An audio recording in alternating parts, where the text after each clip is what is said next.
ओम नमः शिवाय। हर हर महादेव। जय महाकाल। कैसे हैं आप लोग? आशा करते हैं महादेव की कृपा से आप लोग ठीक ठाक होंगे। आज 23 नवंबर बृहस्पतिवार कार्तिक शुक्ल एकादशी है। अगर इस दिन का नक्षत्र देखा जाए तो उत्तर भाद्रपदा है। यह दिन आप लोगों के लिए बेहद खास होने वाला है, क्योंकि इस दिन देव उठानी एकादशी पड़ रहा है। और तो और इस दिन का नक्षत्र देखा जाए तो उत्तर भाद्रपदा पड़ रहा है। ऐसा दिन आपके जीवन में शायद ही कभी आएगा, क्योंकि ऐसा दिन हजारों वर्षों में एक बार पड़ता है कि उस दिन की देव उठानी एकादशी पड़ने के साथ साथ नक्षत्र उत्तर भाद्रपदा पड़ रहा हो। ऐसा दिन बहुत ही खास होता है। इस दिन अगर कोई भी व्यक्ति विधि विधान शिवलिंग पर चंदन से ओम बना देता है तो उसके जीवन से कई सारी समस्याएं आसानी से समाप्त हो जाती, चाहे उसके घर में कितनी बड़ी दिक्कत क्यों ना चल रही हो, चाहे कितनी बड़ी परेशानी क्यों ना हो। यह एकमात्र ऐसा उपाय है जिससे आप अपनी सारी दिक्कतें आसानी से समाप्त कर सके। तो आपको यह उपाय कैसे करना है, कहाँ करना है और इसकी सही विधि क्या है, हम आपको इस वीडियो में अच्छी तरीके से बताएंगे। तो आप इस वीडियो को पूरा देखें और इस उपाय को अच्छी तरीके से समझें, ताकि आपको यह उपाय करते वक्त कोई भी गलती त्रुटि ना हो। बताने से पहले आपको बता दें, अगर आप भोलेनाथ के सच्चे भक्त हो तो इस वीडियो को जरूर लाइक कर दें और चैनल को सब्सक्राइब करके बेल आइकन दबा लें। आपको इस उपाय के लिए सबसे पहले घर का थोड़ा सा साफ सुथरा चावल ले लेना है। इस बात का बेहद ध्यान रखें, यह चावल का दाना आपके घर का ही होना चाहिए।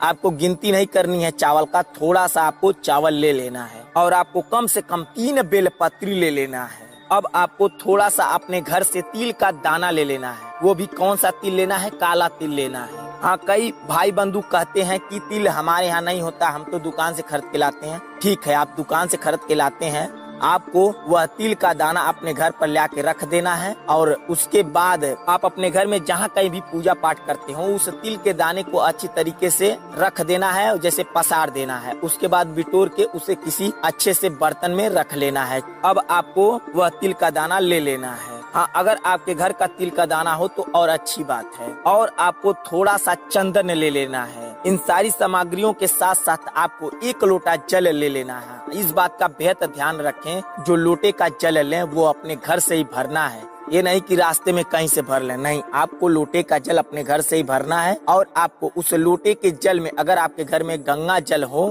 तो उस लोटे के जल में थोड़ा सा गंगा जल भी डाल लेना है। अब आपको ये जितनी सारी सामग्री बताए हैं हम आपको, वह लेकर चले जाना है आपको शिव मंदिर पर। हाँ, इस बात का बेहद ध्यान रखें कि उसी शिव मंदिर पर जाएं जिस शिव मंदिर का प्राण प्रतिष्ठा हो चुका हो। हाँ, कई सारे भाई बंधु कमेंट बॉक्स में पूछते हैं कि यह प्राण प्रतिष्ठा क्या होता है, तो हम आपको संक्षिप्त में बता देते हैं प्राण प्रतिष्ठा क्या होता है।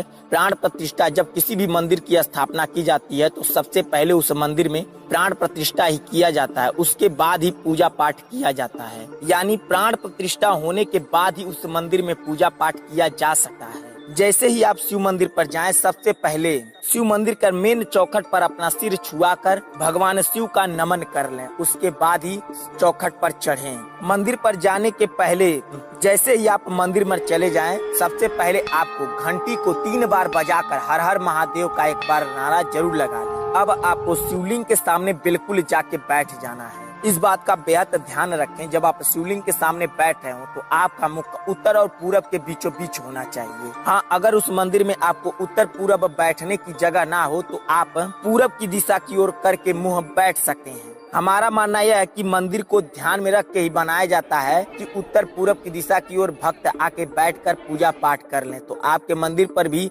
यह सुविधा प्रदान की जाती है कि आप जब कभी भी पूजा पाठ कोई भी भक्त करने आए तो वह उत्तर पूरब की ओर मुंह करके बैठकर पूजा पाठ कर सके। जब आप वहां शिवलिंग के सामने बैठ जाएं तो आपको सबसे पहले 3 बेलपत्री अपने सामने रख लेना है। उसे चंदन से ऊपर वाले भाग पर थोड़ा थोड़ा टीक देना है। इस बात का बेहद ध्यान रखें, जब आप पत्ती पर टीक रहे हो तो आपको ओम नमः शिवाय का जाप करते हुए बेलपत्री पर टीकना है। अब आपको उसी समय उसी चंदन से शिवलिंग पर ओम बनाना है। इस बात का बेहद ध्यान रखें, जब आप शिवलिंग पर ओम बना रहे हो तो एक बार अंगुली पर जब चंदन लगा लें तो पूरा ओम बना दें। ये नहीं कि आधा ओम बनाए फिर चंदन लगाए अंगुली पर फिर ओम बनाए, नहीं, आपको एक बार अंगुली पर चंदन लगाना है और पूरा ओम बना देना है। ठीक उसी समय आपको ओम नमः शिवाय का जाप करते हुए जितना चंदन, थोड़ा सा चंदन आप लेकर लोटे के जल में थोड़ा सा मिला दें। अब आपको 1 बेलपत्री अपने दोनों हाथों के बीच में रखकर ओम नमः शिवाय का जाप करते हुए आपको